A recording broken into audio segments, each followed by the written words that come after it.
तो चलिए अब हम लोग समझते हैं टाइप्स ऑफ रूट्स। ये वीडियो का पार्ट 2 है। तो हम सबसे पहले आपको बताना चाहेंगे, जैसे कि ये सीड है। अगर क्वेश्चन में पूछेगा कि बताइए रूट का विकास कहाँ से होता है, तो याद रखिएगा रूट का विकास जो होता है रेडिकल से होता है। ये वाला पार्ट रूट का होता है जो नीचे की तरफ जाता है, ठीक है। और यही होता है एक इधर का पार्ट जो ऊपर की तरफ जाता है, जिसको हम क्या बोलते हैं, पलमूले। तो ये तना स्टेम का विकास कहाँ से होता है, पलमूले से होता है। तो ये इसको पलमूले बोलेंगे, पलमूले, और इसको बोलेंगे रेडिकल, ठीक है। ये आपके लिए बेसिक जानना जरूरी है। टाइप्स ऑफ रूट में क्या होता है, टैप रूट होता है। टैप रूट जो होता है वो सारे प्लांट्स में पाए जाते हैं, ठीक है। ऑल प्लांट्स में ये प्रेजेंट होते हैं टैप रूट्स। ये क्या है, ये भूमि है, लैंड है, और ये मैंने प्लांट बनाया, ठीक है। तो ये वाले जो पार्ट होते हैं इसी को हम टैप रूट कहते हैं। ये टैप रूट, और ये सारे प्लांट में पाए जाते हैं। इस अर्थ पर जितने भी प्लांट्स हैं वह सारे प्लांट में टैप रूट प्रेजेंट होते हैं। ये आपको पता चल गया। क्लाइंबिंग रूट किसको कहते हैं, क्लाइंबिंग रूट का मतलब होता है आरोही। जो दीवार पर चढ़ता है उसको हम क्लाइंबिंग रूट कहेंगे, आरोही। इसका एग्जाम्पल हो जाएगा मनी प्लांट, ठीक है। क्लाइंबिंग रूट उसे कहते हैं जो दीवार पर चढ़ता है, ठीक है। और एग्जाम्पल के लिए मनी प्लांट आ गया। हम लोग पैरासाइटिक रूट यानी कि परजीवी, पर का मतलब होता है दूसरे, याद रखिएगा, और जीवी का मतलब होता है जीवित रहता है, ठीक है। जो दूसरे प्लांट के ऊपर जीवित रहता है। आपने देखा होगा वो पीले पीले होते हैं, ठीक है, और बहुत ही कुछ इस तरीके से वह होते हैं, और वह दूसरे प्लांट के ऊपर ही वह क्या करते हैं, जीवित रहते हैं। उसी को हम बोलते हैं परजीवी यानी कि पैरासाइटिक रूट बोलते हैं। आपका एग्जाम्पल के लिए हो जाएगा कसकुटा, अमरबेल का पेड़। अमरबेल का पेड़ ही होता है जो क्या करता है, जो दूसरे प्लांट के ऊपर होस्ट हो जाता है और वह जिंदा रहता है। पर का मतलब दूसरे, जीवी का मतलब जीवित रहता है, जो दूसरे प्लांट के ऊपर जीवित रहता है। आपने देखा हुआ ना, एक प्लांट है और दूसरे प्लांट के ऊपर एक आ गया है, वो पीले पीले होते हैं। ऐसे ही होते हैं वो लोग, काफ़ी पतले पतले होते हैं, लंबे लंबे होते हैं। आपने देखा होगा उसका, जैसे कि अमरबेल का पेड़ आप देख लीजिएगा एग्जाम्पल के लिए, ठीक है। अमरबेल का पेड़, कसकटा।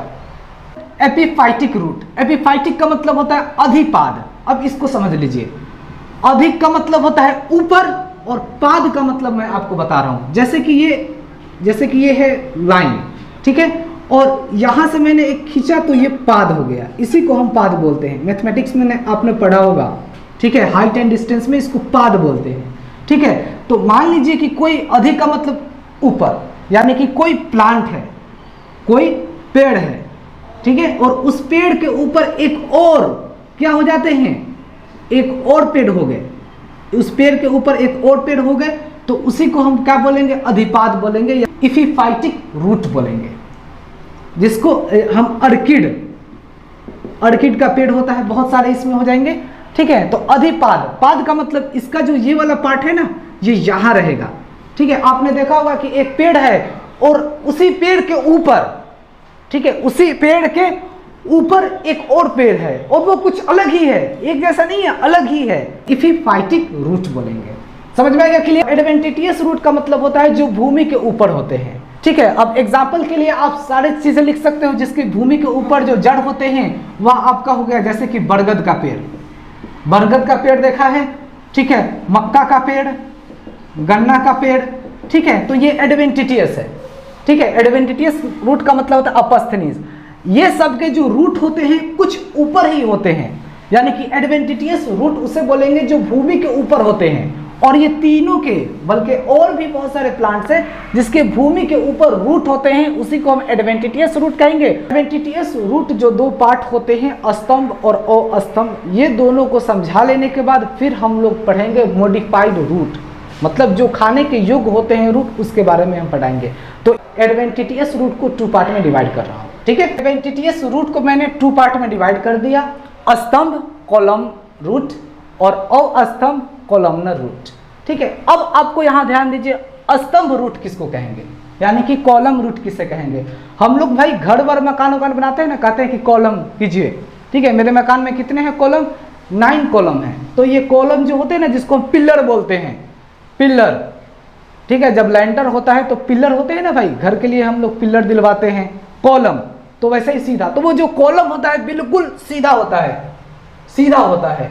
यानी कि जो 90 डिग्री पर रूट हो, 90 डिग्री पर बिल्कुल सीधा, उसी को हम स्तंभ रूट कहेंगे, कॉलम रूट कहेंगे। एग्जाम्पल के लिए बरगद, बरगद का पेड़ आपने देखा है, देख लीजिए, जैसे कि मान लीजिए ये बरगद का पेड़ है, ठीक है, ये बरगद का पेड़ है, ठीक है, ये बरगद का पेड़ है।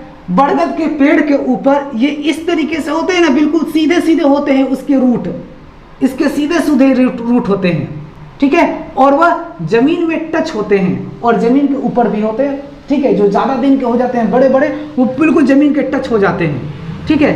एक्चुअली बात क्या है कि जो बरगद का पेड़ होता है यह काफी विशाल होता है, काफी बड़ा होता है, ठीक है।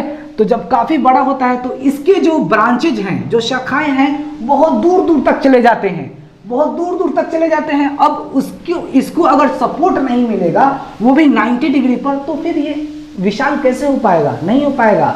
इसी के लिए यह होता है, ये रूट होते हैं, ठीक है। आपने देखा था हम लोग के गांव में है बरगद का पेड़, उस पर लटक जाओ और सीधा झूलते रहो झूलते रहो, और उसे ये वाला पार्ट को हम लोग पकड़ के और ऊपर चढ़ जाते थे, ठीक है। तो आपने भी देखा होगा बरगद का पेड़, तो इसी को बोलेंगे स्तंभ, ठीक है। ये स्तंभ बिल्कुल, ये जो बरगद का पेड़ का जो रूट होता है बिल्कुल सीधा होगा, तो इसको बोलेंगे स्तंभ, यानी कि कॉलम रूट बोलेंगे। क्लियर। नेक्स्ट आप समझते हैं अस्तंभ रूट। अब आपने देख लीजिए, थोड़ा ध्यान आप दीजिए, जैसे कि ये मक्का का पेड़ है, ठीक है, मक्का का पेड़, तो ये तो होते ही हैं, टैप रूट तो हर प्लांट में होंगे, टैप रूट होते हैं। अब मक्का का पेड़ जब वो सीधा है तो सीधा है, लेकिन जब उसमें फल होते हैं, जब उसमें बाल होते हैं, भुट्टे हो जाते हैं, तो पता है ये क्या हो जाएगा, अनबैलेंस्ड हो जाता है। अनबैलेंस्ड हो जाता है तो आपने देखा होगा कुछ इस तरीके से तिरछा टाइप का रूट निकल जाता है, ठीक है, मैज बोलेंगे, ठीक है, तिरछा टाइप का ये रूट निकल जाता है, ठीक है। ये रूट क्या करता है, यह जमीन से टच होता है तो थोड़ा ये बैलेंस करके रखता है ताकि इधर उधर गिरे नहीं और बिल्कुल पेड़ सीधा रहे। तो ये मैज के प्लांट में भी पाए जाते हैं। और आपने गन्ना का पेड़ भी देखा होगा, मान लीजिए गन्ना का पेड़ है, इसमें भी बिल्कुल ऐसे ही होते हैं, ये टैप रूट होते हैं। मैंने कहा था ना, टैप रूट सारे प्लांट्स में पाए जाएंगे, ठीक है। और इस तरीके से होते हैं, जो निकले हुए होते हैं, ये क्या करता है, सपोर्ट करता है, ये बैलेंस करके रखता है। क्लियर। तो जब तिरछा की तरह निकला हो, तिरछे की तरह जब रूट निकला हो, टैप रूट होने के बाद, टैप रूट तो सारे में होंगे, इसी को हम क्या कहेंगे, टैप रूट कहेंगे, ठीक है। और मैंने कहा था ना, टैप रूट सारे प्लांट में प्रेजेंट होते हैं। तो टैप रूट होने के बाद भी ये तिरछा टाइप के जो रूट निकलेंगे, उसी को हम क्या कहेंगे, अस्तंभ बोलेंगे, अस्तंभ बोलेंगे, यानी कि कॉलमनर रूट बोलेंगे, ठीक है। और जो बिल्कुल सीधा रहे, एग्जाम्पल के लिए बरगद का पेड़, तो जो सीधा रहे उसको स्तंभ बोलेंगे, और जो तिरछा तिरछा निकला रहे, ठीक है, टैप रूट होने के बाद भी तिरछा तिरछा निकला रहे ताकि ये बैलेंस करके रखे, उसी को बोलेंगे हम अस्तंभ रूट। क्लियर। आई होप आपको समझ में आ गया। तो ये हो गया गन्ना का पेड़, गन्ना का पेड़, ठीक है। तो अस्तंभ रूट में कौन आ जाएंगे, याद कीजिए, और स्तंभ रूट में गन्ना का पेड़ आ जाएगा, मक्का आ जाएगा, और स्तंभ में कौन सा आ जाएगा, बरगद का पेड़ आ जाएगा। इसके जो रूट होंगे बिल्कुल सीधे होंगे, और इसके रूट जो होंगे वह तिरछा तिरछा होगा, इस तरीके से होंगे, ठीक है। समझ में आ गया।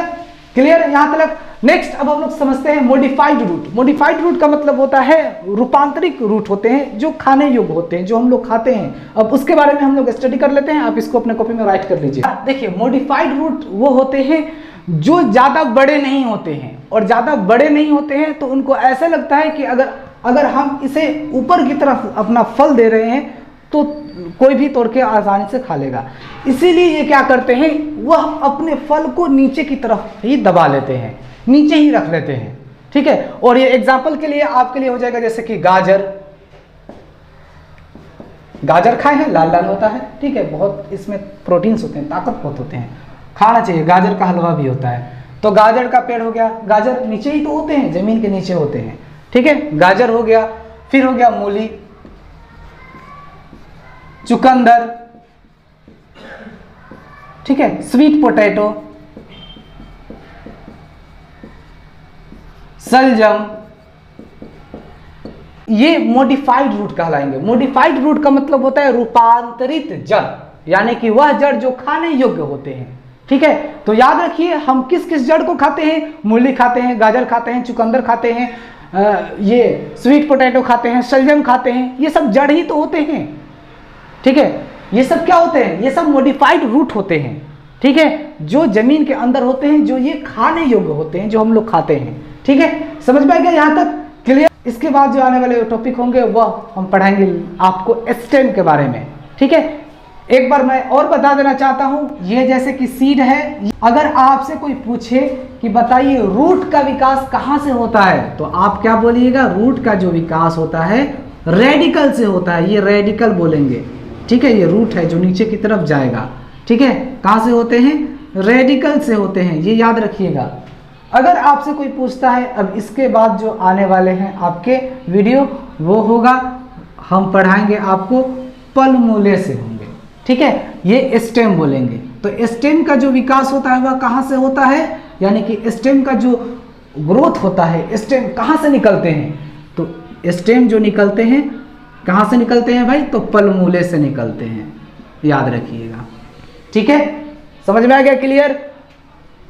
रूट का विकास कहाँ से होता है भाई? तो रेडिकल से। और स्टेम का विकास कहाँ से होता है? पलमूले से। ठीक है, तो अब हम लोग, अब आपके नेक्स्ट वीडियो आएंगे पलमूले वाला। ठीक है, यानी कि स्टेम के बारे में हम लोग स्टडी करेंगे। ऐसे ही आपको मज़ेदार वीडियो मिलते रहेंगे। ठीक है, आप इसको लिख लीजिए। जय हिंद।